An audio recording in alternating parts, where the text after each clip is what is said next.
If you activate the avalanche and the debris falls on the roof area, the deck area, or the pool area of the lodge, you will lose your 25 points.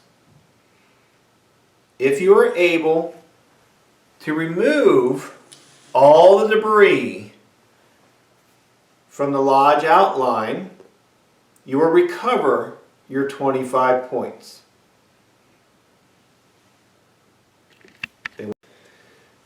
Mission 13, the Avalanche. Play it safe. Don't touch the Avalanche mission object and receive your 25 points.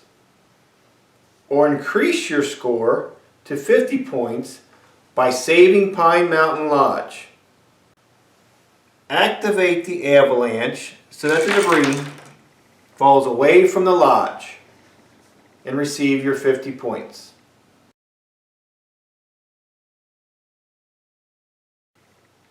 If the avalanche mission object is activated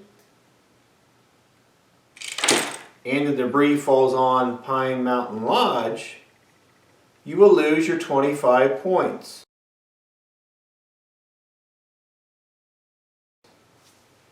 You may remove the debris